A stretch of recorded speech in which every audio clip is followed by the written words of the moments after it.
Hello everyone. Welcome to Thalimpu studio Bigg Boss talks.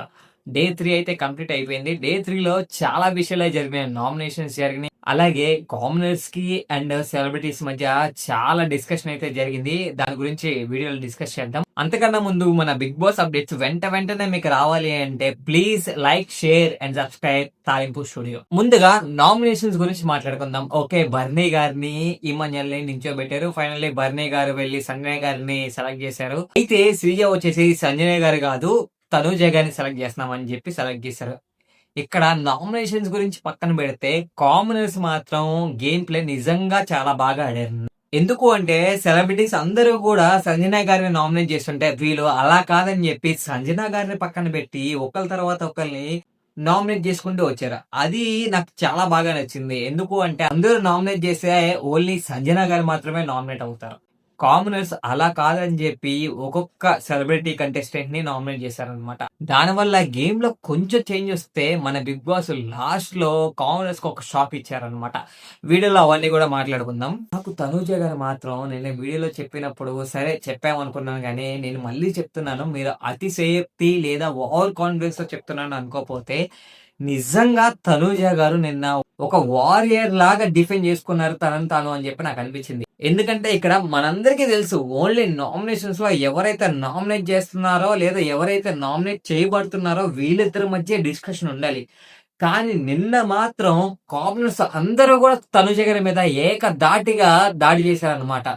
ఎట్లాగంటే మీరు సరిగ్గా చేయట్లేదు, మీరు హార్ట్ఫుల్ గా చేయట్లేదు, యారగెంట్ గా చేస్తున్నారు, మీరేదో సెలబ్రిటీస్, మేమేదో కామనర్స్ అన్న ఫీలింగ్ తో చేస్తున్నారు అని చెప్పి ఒక తర్వాత ఒకరు. ఫస్ట్ ఏమో శ్రీజ, తర్వాత ప్రియా అయితే నిన్న చాలా ఓవర్ యాక్షన్ చేసిందని నాకు అనిపించింది.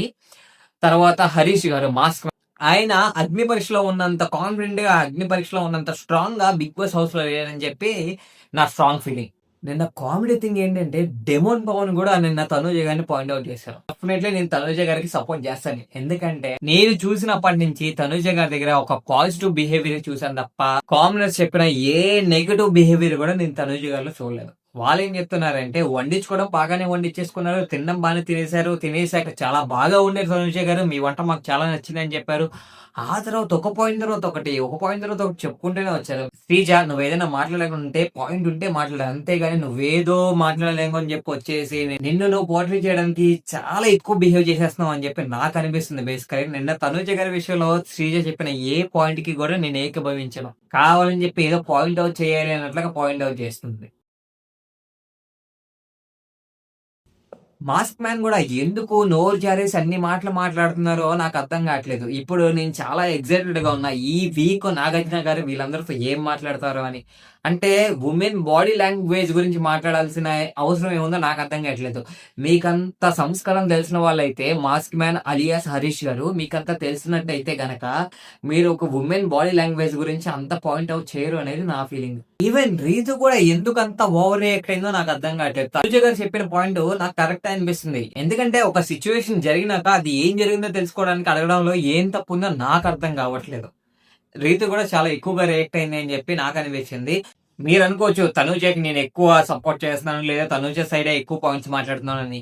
కానీ నాకేమనిపించింది అంటే నిన్న వీడియో చూసినాక, అలాగే ప్రియా రామ్ని నామినేట్ చేస్తూ నిన్న పాయింటే తీసుకొచ్చి చెప్పింది. ఆ పాయింట్ లో నేను మళ్ళీ చెప్తున్నాను, నేను అసలు అగ్రీ చేయను. ఎందుకంటే రాము చేసింది కరెక్ట్, మీకు మీ పాయింట్ లో కరెక్ట్ అనిపించింది. అదే విషయం పక్కన వాళ్ళు చేస్తే ఎందుకు కరెక్ట్ అనిపించట్లేదు నాకు అర్థం కావట్లేదు. ఫస్ట్ కామనర్స్ అందరూ కూడా అర్థం చేసుకోవాల్సింది ఏంటి అంటే, మీరు ఓనర్స్ గా హౌస్ లోకి వచ్చినా సరే మీరు కూడా మనుషులే. మీరు చెప్పినట్టే సెలబ్రిటీస్ బిహేవ్ చేయాలనుకోవడం చాలా రాంగ్ అనేది నా ఫీలింగ్. ఇది పక్కన పెట్టేసి మీరందరూ మంచిగా ఒక మనుషుల్లా బిహేవ్ చేస్తే బాగుంటది అనేది నా ఫీలింగ్. కామనర్స్ అందరికీ కూడా నేను చెప్పదలుచుకుంది ఏంటి అంటే అదే. కామనర్స్ అందరికీ కూడా నేను చెప్పదలుచుకుంది ఏంటి అంటే, మీరు ఫస్ట్ మేము ఓనర్స్ ఏం చెప్పినట్టే సెలబ్రిటీస్ ఉండాలని చెప్పి అనుకోవడం ఏదైతే ఉందో అది రాంగ్ అనేది నా ఫీలింగ్. ఫస్ట్ మీరు మనుషులే, వాళ్ళు మనుషులే.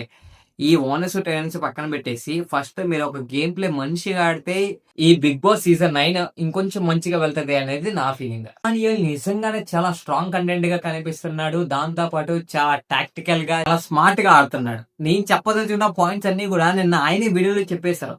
తనుజ గారికి చెప్పింది కూడా కేవలం ఒక్కదాని నుంచొని ఒక టీం మొత్తాన్ని డిఫెండ్ చేసామని చెప్పడం, కానీ మిగతా పాయింట్స్ అన్ని కూడా ఇమాన్యుయల్ చాలా స్మార్ట్ గా ఆడుతున్నాడు అని చెప్పి నాకు అనిపించింది. నేను వెయిట్ చేస్తున్నాను మాస్క్ మ్యాన్ కి బర్నీ గారికి ఒక డిస్కషన్ జరిగితే ఎలా ఉంటదా అనేది. ఒక చిన్న గ్లింప్స్ అయితే బర్నీ గారు బర్నీ సైడ్ నుంచి వదిలేశారు. ఇవన్నీ పక్కన పెట్టేస్తే బిగ్ బాస్ లాస్ట్‌లో కామనర్స్‌కి ఇచ్చిన ట్విస్ట్ అయితే నాకు చాలా నచ్చింది. ఏదైతే బర్నీ గారికి ఒక ఆపర్చునిటీ ఇచ్చి డెమోన్ పవన్‌ని మనీష్‌ని నామినేట్ చేయమన్నది నాకు చాలా నచ్చింది. అది ఎందుకంటే కామనర్స్‌కి షాక్ ఇచ్చింది. దీని తర్వాత కామనర్స్ కూడా కొంచెం రెస్పాన్సిబుల్‌గా ఆడతారని చెప్పి నాకు అనిపించింది. ఇన్ని బిగ్ బాస్ అప్డేట్స్ కోసం please like, share and subscribe. తాలింపు స్టూడియోస్ సైనింగ్ ఆఫ్ భార్గవ గురు.